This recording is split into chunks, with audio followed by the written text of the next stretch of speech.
The S25 Ultra is packed to the gills with AI, but I definitely find myself using some features a lot more than others. So I decided to rank all of the Ultra's AI features by order of usefulness, in the hopes that it can provide some insight for what features might also be the most useful for you. And while I've been using and testing these features on the Ultra model, everything I say in this video should apply to the base and Plus models of the S25 as well. Nice. And obviously, this list will be somewhat personal and subjective, so when you're done watching, please feel free to share your own rankings of these features down in the comments. Also, before we start working our way through the list, there is one other thing that needs to be mentioned. All of the AI features on all of Samsung's phones are only guaranteed to be free until 2026, which means starting next year, any of the features mentioned in this video could wind up being locked behind a paywall. Just thought you should know. That sucks. So first of all, if you actually already own a Galaxy S25, all of the phone's AI features are actually listed in the settings menu. Once you open up settings, scroll down to tips and user guide, select it, and then select Galaxy AI. So if you ever need a friendly reminder of your phone's AI capabilities, you can always start there. Useful.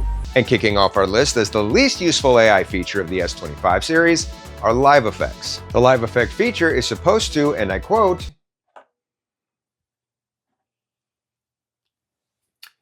add a smooth cinematic pan to your photos, transforming them into stunning 3D images. And this feature comes in last on my list for two reasons. It's more weird than useful, and two, it's the only feature on the list that doesn't even seem to work right, as is evident in this picture with the doorknob being seemingly attached to my head. Next on the list, we have the generate your own wallpaper feature. And while this feature at least works as advertised, its options are somewhat limited and its usefulness is questionable at best. Next up, we have Portrait Studio, which lets you take a picture of a human and give it some artistic flair, choosing from a variety of different styles. And while I don't find this feature to be very useful, it is at least kind of impressive. And I could potentially see a use case for this tool if I ever wanted to create a new profile picture for my socials. Next up, we have the Now Brief, which is not to be confused with the Now Bar. The Now Bar is a non-AI dynamic island style widget that lets you control some of your running apps from your lock screen, and it's actually quite useful. The Now Brief is the supposedly AI part of the Now Bar that is supposed to curate information on things you will find useful and share it with you at certain times throughout the day. But the information it provides is fairly generic, pretty limited, and can already be easily accessed through other widgets and apps. So after testing it out for a couple of weeks and deeming it unworthy, I turned it off. Next, we have Webpage Summaries, which on paper actually seems pretty cool. You just pull up the web page you want to summarize, hit the magic AI button and select Summarize, and huzzah, all of the highlights from the article are delivered in a concise series of bullet points. You can even have the highlights read aloud or have it translated into other languages. Pretty good stuff. The limitation of this feature and why it isn't higher on the list is because it only works with Samsung's own internet browser.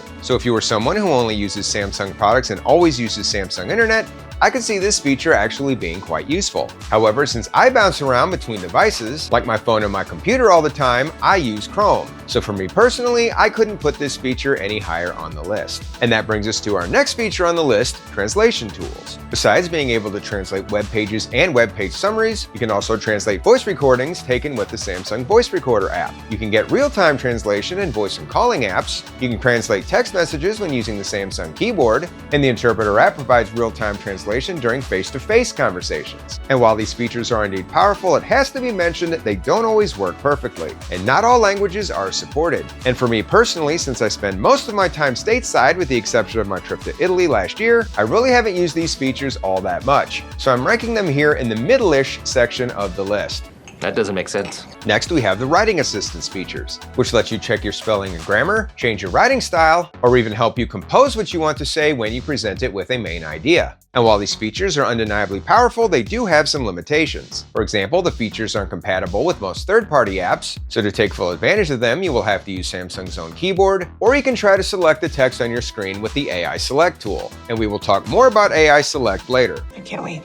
Additionally, the spelling and writing style tools only work with files or documents with 1,250 characters or less. Even with these limitations, I do think these tools can be useful, even if I don't personally use them very often. Next, we have Note Assist, and this really marks the first tool on the list that I use somewhat regularly. Because Samsung Notes is a first-party app, a lot of Samsung's AI wizardry works with it. And since I'm a heavy Notes user, I find this to be pretty convenient. The Notes app can also be used as an AI features workaround for other apps. For example, if you are wanting to summarize a Google Doc, you could simply copy and paste the text from the doc into Notes, summarize it, and then copy and paste it back. It's a few extra steps, but it's still a pretty easy way to take advantage of Samsung's AI tricks with apps that don't natively support them. Audio Eraser is a new feature Samsung has added to their video editing toolkit, and it just might be their most impressive. As the name implies, it allows you to remove unwanted sounds from your videos, like wind noise. It's a cool feature that works pretty well and is particularly useful to me as a content creator who sometimes films outside. Next on the list is Google Gemini. This was a particularly hard one to rank because while Gemini is a great AI leveraging tool, it's not exactly exclusive to the S25 series. However, it makes the list here because Gemini is very useful and it does have some Samsung exclusive features. Create a list of family-friendly dogs and place it in a Google Doc. Sorry, Google Docs is not supported. Create a list of family-friendly dogs and put it in a Samsung Note. Okay, I created a new list called Friendly Dogs. Gemini will work with other Samsung apps as well, like the calendar and the clock. This is a bit strange since it means Google's own assistant works better with some Samsung apps than with Google's own apps. Marketing is a strange thing.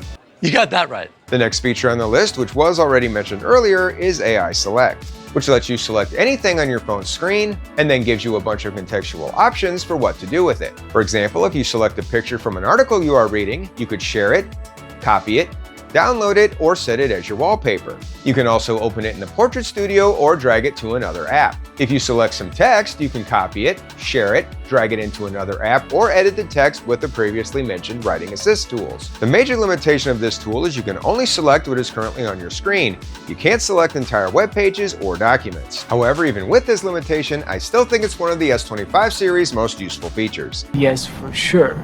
We are now down to the two most useful AI features, and it shouldn't come as any surprise that one of them is Circle to Search. Yes, I know Circle to Search isn't exclusive to the S25 series, and yes, it's basically just an upgraded version of Google Lens, which actually came out back in 2017. But Circle to Search is so useful and I use it so often that I had to place it this high on the list. I mean, anytime I see anything and I want to know more about it, I simply circle it. And it works so well it sometimes almost feels addictive. It not only helps me learn about things, but it also helps me spend my money on all kinds of stuff I don't really need. You can also search up music with it. So at the end of the day, Circle to Search might not be the newest or flashiest AI feature, but it's undeniably one of the most useful. And finally, at number 1 on the list, we have photo editing tools. The S25 series has a whole plethora of basic and AI editing tools, and they all work surprisingly well. You of course have the basics, like being able to adjust things like exposure, contrast, saturation, and the like, as well as a bunch of customizable filters. And you can further change the looks of your photos by using things like the spot color tool or the style tool. But it's the more advanced AI tools where the photo editing capabilities of this phone really shine. Best Face lets you clean up your photos with squinters and blinkers. I think the Object Eraser tool is the best smart removal tool you will find on any phone, and it just seems to get it right almost every time. For example, in this picture, I was holding up a mirror to see how it would look in our guest bathroom, and in a few minutes after using the Object Eraser tool, I was able to wind up with this. And not only can you remove or move a subject, you can fill in the gap they leave behind.